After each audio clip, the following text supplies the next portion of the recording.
भारत माता की। भारत माता की। धर्म, अध्यात्म और क्रांति का नगरी गोरखपुर का देवतुल्य लोगन के हम प्रणाम करत बानी।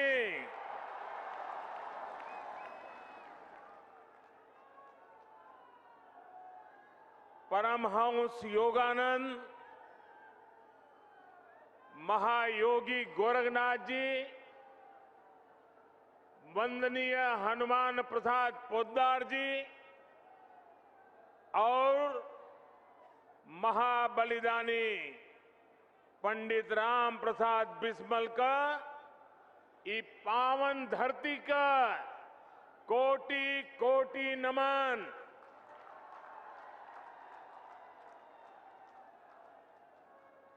आप सब लोग जमने खाद कारखाना और एम्स का बहुत दिन से इंतजार करत रहिल। आज वो घड़ी आ गईल बा। आप सबके बहुत बहुत बधाई। मेरे साथ मंच पर उपस्थित उत्तर प्रदेश की राज्यपाल श्रीमती आनंदीबेन पटेल जी, उत्तर प्रदेश के यशस्वी कर्मयोगी मुख्यमंत्री योगी आदित्यनाथ जी, उत्तर प्रदेश के उप मुख्यमंत्री केशव प्रसाद मौर्य, डॉक्टर दिनेश शर्मा, भारतीय जनता पार्टी उत्तर प्रदेश के अध्यक्ष श्री स्वतंत्र देव सिंह जी, अपना दल की राष्ट्रीय अध्यक्ष और मंत्रिमंडल में हमारी साथी बहन अनुप्रिया पटेल जी, निषाद पार्टी के अध्यक्ष भाई संजय निषाद जी,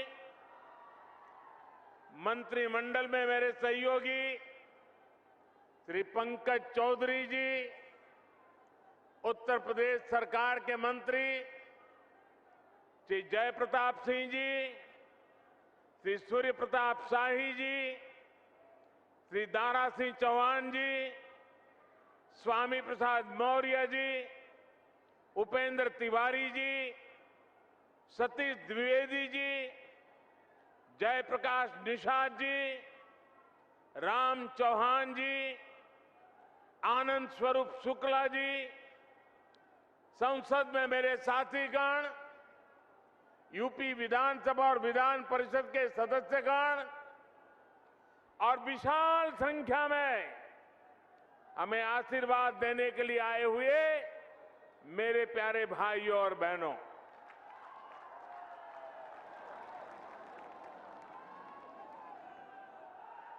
जब मैं मंच पे आया तो मैं सोच रहा था ये भीड़ है, वो यहां नजर भी नहीं पहुंच रही। लेकिन जब उस तरफ देखा तो मैं हैरान हो गया, इतनी बड़ी तादाद में लोग। और मैं नहीं मानता हूं शायद उनको दिखाई भी नहीं देता होगा, सुनाई भी नहीं देता होगा। इतने दूर दूर लोग झंडे हिला रहे हैं।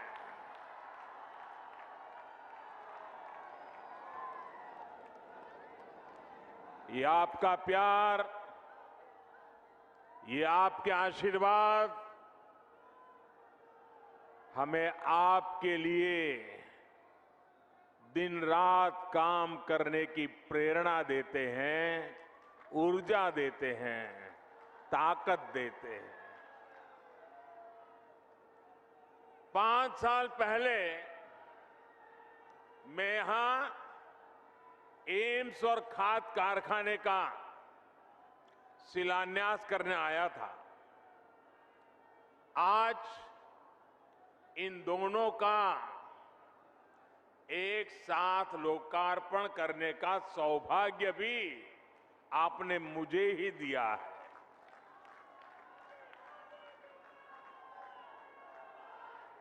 आईसीएमआर के रीजनल मेडिकल रिसर्च सेंटर को भी आज अपनी नई बिल्डिंग मिली है। मैं यूपी के लोगों को बहुत बहुत बधाई देता हूं। साथियों, गोरखपुर में फर्टिलाइजर प्लांट का शुरू होना, गोरखपुर में एम्स का शुरू होना अनेक संदेश दे रहा है। जब डबल इंजन की सरकार होती है तो डबल तेजी से काम भी होता है। जब नेक नियत से काम होता है तो आपदाएं भी अवरोध नहीं बन पाती। जब गरीब, शोषित, वंचित की चिंता करने वाली सरकार होती है तो वो परिश्रम भी करती है, परिणाम भी ला करके दिखाती है। गोरखपुर में आज हो रहा आयोजन इस बात का भी सबूत है कि नया भारत जब ठान लेता है तो इसके लिए कुछ भी असंभव नहीं है। साथियों, जब 2014 में आपने मुझे सेवा का अवसर दिया था तो उस समय देश में फर्टिलाइजर सेक्टर बहुत बुरी स्थिति में था। देश के कई बड़े बड़े खाद कारखाने बरसों से बंद पड़े थे और विदेशों से आयात लगातार बढ़ता जा रहा था। एक बड़ी दिक्कत ये भी थी कि जो खाद उपलब्ध थी उसका इस्तेमाल चोरी छिपे खेती के अलावा और भी कामों में गुपचुप चला जाता था। इसलिए देश भर में यूरिया की किल्लत तब सुर्खियों में रहा करती थी। किसानों को खाद के लिए लाठी गोली तक खानी पड़ती थी। ऐसी स्थिति से देश को निकालने के लिए ही हम एक नए संकल्प के साथ आगे बढ़े। हमने 3 सूत्रों पर एक साथ काम करना शुरू किया। एक, हमने यूरिया का गलत इस्तेमाल रोका। यूरिया की 100% नीम कोटिंग की। दूसरा, हमने करोड़ों किसानों को सॉयल हेल्थ कार्ड दिए ताकि उन्हें पता चल सके कि उनके खेत को किस तरह की खाद की जरूरत है। और तीसरा, हमने यूरिया के उत्पादन को बढ़ाने पर जोर दिया। बंद पड़े फर्टिलाइजर प्लांट्स को फिर से खोलने पर हमने ताकत लगाई। इसी अभियान के तहत गोरखपुर के इस फर्टिलाइजर प्लांट समेत देश के 4 और बड़े खाद कारखाने हमने चुने। आज एक की शुरुआत हो गई है बाकी भी अगले वर्षों में शुरू हो जाएंगे। साथियों, गोरखपुर फर्टिलाइजर प्लांट को शुरू करवाने के लिए एक और भगीरथ कार्य हुआ है। जिस तरह से भगीरथ जी गंगा जी को लेकर आए थे, वैसे ही इस फर्टिलाइजर प्लांट तक ईंधन पहुंचाने के लिए ऊर्जा गंगा को लाया गया है। पीएम ऊर्जा गंगा गैस पाइपलाइन परियोजना के तहत हल्दिया से जगदीशपुर पाइपलाइन बिछाई गई है।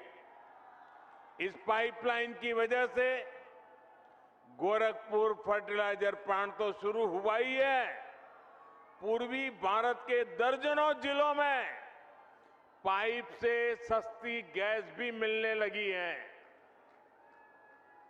भाई और बहनों, फर्टिलाइजर प्लांट के शिलान्यास के समय मैंने कहा था, इस कारखाने के कारण गोरखपुर इस पूरे क्षेत्र में विकास की धुरी बनकर के उभरेगा। आज मैं इसे सच होते देख रहा हूं। ये खाद कारखाना राज्य के अनेक किसानों को पर्याप्त यूरिया तो देगा ही, इससे पूर्वांचल में रोजगार और स्वरोजगार के हजारों नए अवसर तैयार होंगे। अब यहां आर्थिक विकास की एक नई संभावना फिर से पैदा होगी। अनेक नए बिजनेस शुरू होंगे। खाद कारखाने से जुड़े सहायक उद्योगों के साथ ही ट्रांसपोर्टेशन और सर्विस सेक्टर को भी इससे बढ़ावा मिलेगा। साथियों, गोरखपुर खाद कारखाने की बहुत बड़ी भूमिका देश को यूरिया के उत्पादन में आत्मनिर्भर बनाने में भी होगी। देश के अलग अलग हिस्सों में बन रहे 5 फर्टिलाइजर प्लांट शुरू होने के बाद 60 लाख टन अतिरिक्त यूरिया देश को मिलेगा। यानी भारत को हजारों करोड़ रुपए विदेश नहीं भेजने होंगे, भारत का पैसा भारत में ही लगेगा। साथियों, खाद के मामले में आत्मनिर्भरता क्यों जरूरी है, ये हमने कोरोना के इस संकट काल में भी देखा है। कोरोना से दुनिया भर ने लॉकडाउन लगे, एक देश से दूसरे देश में आवाजाही रुक गई, सप्लाई चेन टूट गई। इससे अंतर्राष्ट्रीय स्तर पर खाद की कीमतें बहुत ज्यादा बढ़ गई।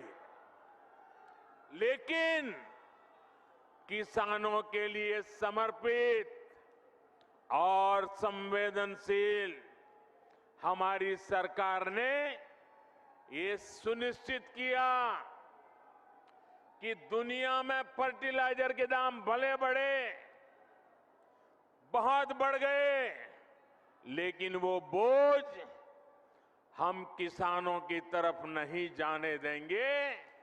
किसानों को कम से कम परेशानी हो, इसकी हमने जिम्मेवारी ली। आप हैरान हो जाएंगे सुनकर के भाइयों बहनों, इसी साल एनपीके फर्टिलाइजर के लिए दुनिया में दाम बढ़ने के कारण 43,000 करोड़ रुपए से ज्यादा सब्सिडी हमें किसानों के लिए बढ़ाना आवश्यक हुआ और हमने किया।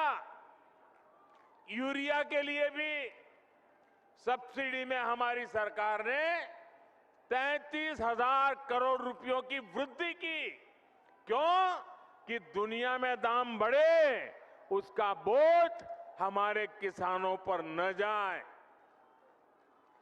अंतर्राष्ट्रीय बाजार में जहां यूरिया 60-65 रुपये प्रति किलो बिक रहा है, वहीं भारत में किसानों को यूरिया 10 से 12 गुना सस्ता देने का प्रयास है। भाई और बहनों, आज खाने के तेल को आयात करने के लिए भी भारत हर साल हजारों करोड़ रुपए विदेश भेजता है। इस स्थिति को बदलने के लिए देश में ही पर्याप्त खाद्य तेल के उत्पादन के लिए राष्ट्रीय मिशन शुरू किया गया है। पेट्रोल डीजल के लिए कच्चे तेल पर भी भारत हर वर्ष 5-7 लाख करोड़ रुपए खर्च करता है। इस आयात को भी हम इथेनॉल और बायोफ्यूल पर बल देकर कम करने में जुटे हैं। पूर्वांचल का एक क्षेत्र तो गन्ना किसानों का गढ़ है। इथेनॉल गन्ना किसानों के लिए चीनी के अतिरिक्त कमाई का एक बहुत बेहतर साधन बन रहा है। उत्तर प्रदेश में ही बायोफ्यूल बनाने के लिए अनेक फैक्ट्रियों पर काम चल रहा है। हमारी सरकार आने से पहले यूपी से सिर्फ 20 करोड़ लीटर इथेनॉल तेल कंपनियों को भेजा जाता था। आज करीब करीब 100 करोड़ लीटर इथेनॉल अकेले उत्तर प्रदेश के किसान भारत की तेल कंपनियों को भेज रहे हैं। पहले खाड़ी का तेल आता था, अब झाड़ी का भी तेल आने लगा है। मैं आज योगी जी सरकार के इस बात के लिए सराहना करूंगा कि उन्होंने गन्ना किसानों के लिए बीते सालों में अभूतपूर्व काम किया है। गन्ना किसानों के लिए लाभकारी मूल्य हाल में 350 रुपये तक बढ़ाया है। पहले की 2 सरकारों 10 साल में जितना भुगतान गन्ना किसानों को किया था, लगभग उतना योगी जी की सरकार ने अपने 4.5 साल में किया है। भाइयों और बहनों, सही विकास वही होता है जिसका लाभ सब तक पहुंचे, जो विकास संतुलित हो, जो सबके लिए हितकारी हो।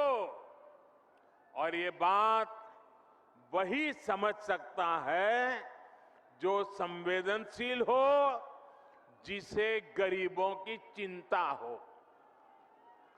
लंबे समय से गोरखपुर सहित ये बहुत बड़ा क्षेत्र सिर्फ एक मेडिकल कॉलेज के भरोसे चल रहा था। यहां के गरीब और मध्यम वर्गीय परिवार को इलाज के लिए बनारस या लखनऊ जाना पड़ता था। 5 साल पहले तक दिमागी बुखार की इस क्षेत्र में क्या स्थिति थी, ये मुझसे ज्यादा आप लोग जानते हैं। यहां मेडिकल कॉलेज में भी जो रिसर्च सेंटर चलता था, उसकी अपनी बिल्डिंग तक नहीं थी। भाई और बहनों, आपने जब हमें सेवा का अवसर दिया तो यहां एम्स में भी आपने देखा इतना बड़ा एम्स बन गया। इतना ही नहीं, रिसर्च सेंटर की अपनी बिल्डिंग भी तैयार है। जब मैं एम्स का शिलान्यास करने आया था तब भी मैंने कहा था कि हम दिमागी बुखार से इस क्षेत्र को राहत दिलाने के लिए पूरी मेहनत करेंगे। हमने दिमागी बुखार फैलाने की वजह को दूर करने पर भी काम किया और इसके उपचार भी। आज वो मेहनत जमीन पर दिख रही है। आज गोरखपुर और बस्ती डिवीजन के 7 जिलों में दिमागी बुखार के मामले लगभग 90% तक कम हो चुके हैं। जो बच्चे बीमार होते भी हैं, उनमें से ज्यादा का जीवन बचा पाने में हमें सफलता मिल रही है। योगी सरकार ने इस क्षेत्र में जो काम किया है उसकी चर्चा अब अंतर्राष्ट्रीय स्तर पर भी हो रही है। एम्स और आईसीएमआर रिसर्च सेंटर बनने से अब इंसेफ्लाइटिस से मुक्ति के अभियान को और मजबूती मिलेगी। इससे दूसरी संक्रामक बीमारियां, महामारियों के बीच उसके बचाव में भी यूपी को बहुत मदद मिलेगी। भाइयों और बहनों, किसी भी देश को आगे बढ़ने के लिए बहुत आवश्यक है कि उसकी स्वास्थ्य सेवाएं सस्ती हो, सर्वसुलभ हो, सबकी पहुंच में हो। वरना मैंने भी इलाज के लोगों को एक शहर से दूसरे शहर तक चक्कर लगाते, अपनी जमीन गिरवी रखते, दूसरों से पैसों के उधारी लेते हमने भी बहुत देखा है। मैं देश के हर गरीब, दलित, पीड़ित, शोषित, वंचित, चाहे वो किसी भी वर्ग का हो, किसी भी क्षेत्र में रहता हो, इस स्थिति से बाहर निकालने के लिए जी जान से जुटा हूं। पहले सोचा जाता था कि एम्स जैसे बड़े मेडिकल संस्थान बड़े शहरों के लिए होते हैं, जबकि हमारी सरकार अच्छे से अच्छे इलाज को, बड़े से बड़े अस्पताल को देश के दूर सुदूर क्षेत्रों तक ले जा रही है। आप कल्पना कर सकते हैं, आजादी के बाद से इस सदी की शुरुआत तक देश में सिर्फ एक एम्स था, एक। अटल जी ने 6 और एम्स स्वीकृत किए थे अपने कालखंड में। बीते 7 वर्षों में 16 नए एम्स बनाने पर देश भर में काम चल रहा है। हमारा लक्ष्य ये है कि देश के हर जिले में कम से कम एक मेडिकल कॉलेज जरूर हो। मुझे खुशी है कि यहां यूपी में भी अनेक जिलों में मेडिकल कॉलेज का काम तेजी से आगे बढ़ रहा है। और अभी योगी जी पूरा वर्णन कर रहे थे कहां मेडिकल कॉलेज का काम हुआ है। हाल में ही यूपी के 9 मेडिकल कॉलेज का एक साथ लोकार्पण करने का अवसर आपने मुझे भी दिया था। स्वास्थ्य को दी जा रही सर्वोच्च प्राथमिकता का ही नतीजा है कि यूपी लगभग 17 करोड़ टीके के पड़ाव पर पहुंच रहा है।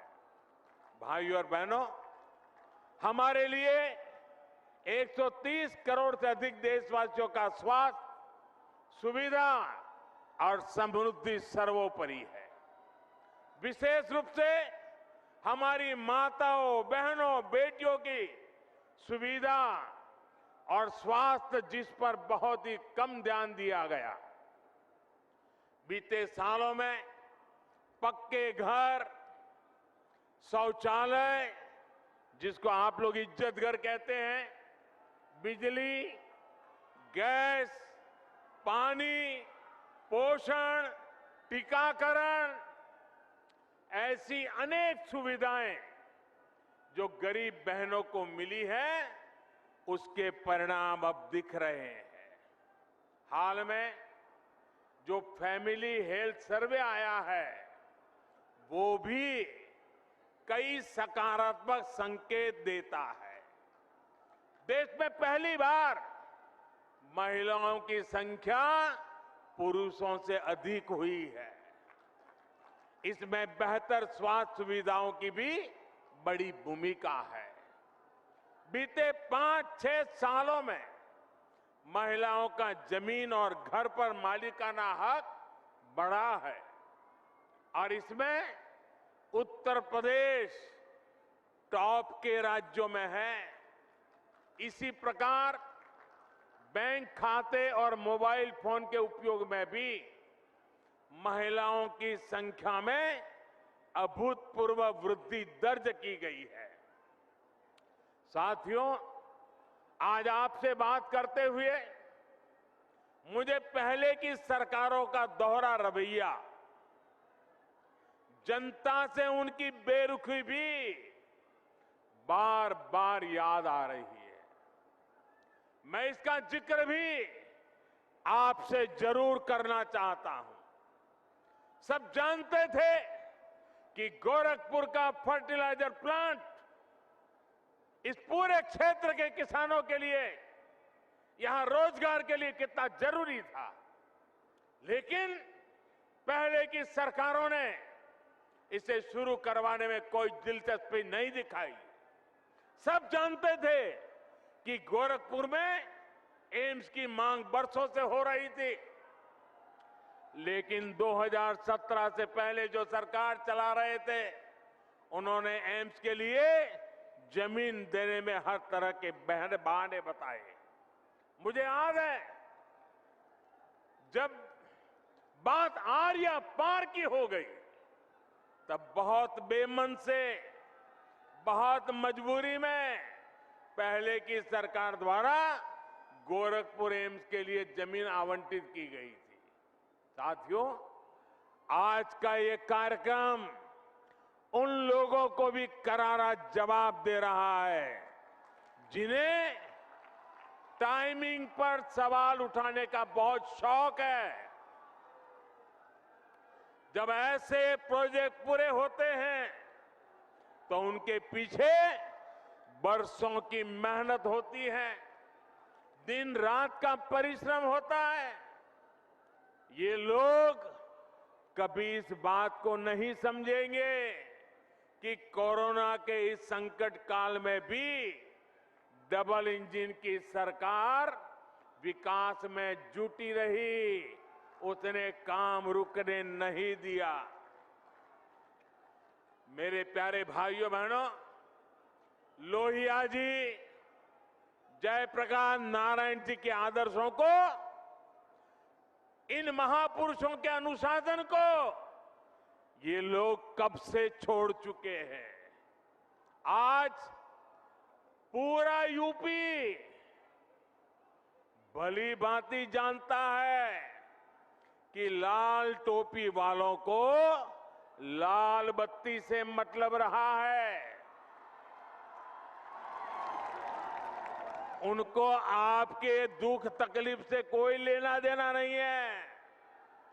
ये लाल टोपी वालों को सत्ता चाहिए, घोटालों के लिए, अपनी तिजोरी भरने के लिए, अवैध कब्जों के लिए, माफियाओं को खुली छूट देने के लिए लाल टोपी वालों को सरकार बनानी है, आतंकवादियों पर मेहरबानी दिखाने के लिए, आतंकियों को जेल से छुड़ाने के लिए। और इसलिए याद रखिए, लाल टोपी वाले यूपी के लिए रेड अलर्ट है, रेड अलर्ट, यानी खतरे की घंटी है। साथियों, यूपी का गन्ना किसान नहीं भूल सकता है कि योगी जी के पहले की जो सरकार थी उसने कैसे गन्ना किसानों को पैसे के भुगतान में रुला दिया था। किस्तों में जो पैसा मिलता था उसमें भी महीनों का अंतर होता था। उत्तर प्रदेश में चीनी मिलों को लेकर कैसे कैसे खेल होते थे, क्या क्या घोटाले किए जाते थे, इससे पूर्वांचल और पूरे यूपी के लोग अच्छी तरह परिचित है। साथियों, हमारी डबल इंजन की सरकार आपकी सेवा करने में जुटी है, आपका जीवन आसान बनाने में जुटी है।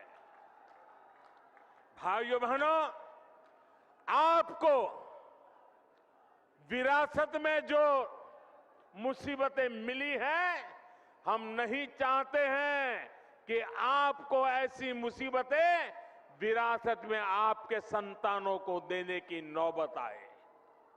हम ये बदलाव लाना चाहते हैं। पहले की सरकारों के वो दिन भी देश ने देखे हैं जब अनाज होते हुए भी गरीबों को नहीं मिलता था। आज हमारी सरकार ने सरकारी गोदाम गरीबों के लिए खोल दिए हैं और योगी जी पूरी ताकत से हर घर अन्न पहुंचाने में जुटे हुए हैं। इसका लाभ यूपी के लगभग 15 करोड़ लोगों को हो रहा है। हाल ही में पीएम गरीब कल्याण अन्न योजना को होली से आगे तक के लिए बढ़ा दिया गया है। साथियों, पहले बिजली सप्लाई के मामले में यूपी के कुछ जिले वीआईपी थे, वीआईपी। योगी जी ने यूपी के हर जिले को आज वीआईपी बनाकर बिजली पहुंचाने का काम किया है। आज योगी जी की सरकार में हर गांव को बराबर और भरपूर बिजली मिल रही है। पहले की सरकारों ने अपराधियों को संरक्षण देकर यूपी का नाम बदनाम कर दिया था। आज माफिया जेल में है और निवेशक दिल खोलकर यूपी में निवेश कर रहे हैं। यही डबल इंजन का डबल विकास है। इसलिए डबल इंजन की सरकार पर यूपी को विश्वास है। आपका ये आशीर्वाद हमें मिलता रहेगा। इसी अपेक्षा के साथ एक बार फिर से आप सबको बहुत बहुत बधाई। मेरे साथ जोर से बोलिए, भारत माता की, भारत माता की, भारत माता की। बहुत बहुत धन्यवाद।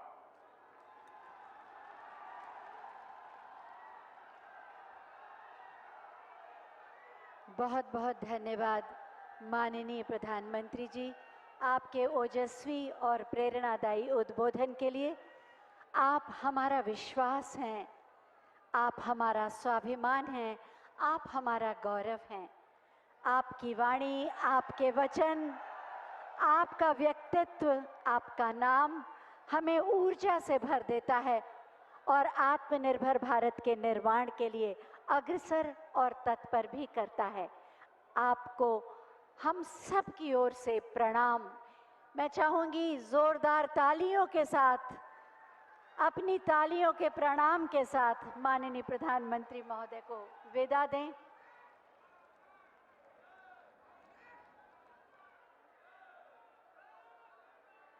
नए भारत के निर्माता, वो भारत जो असंभव को संभव कर देता है, और इसीलिए भारतवासी विश्वास के साथ कहते हैं, मोदी हैं तो मुमकिन है।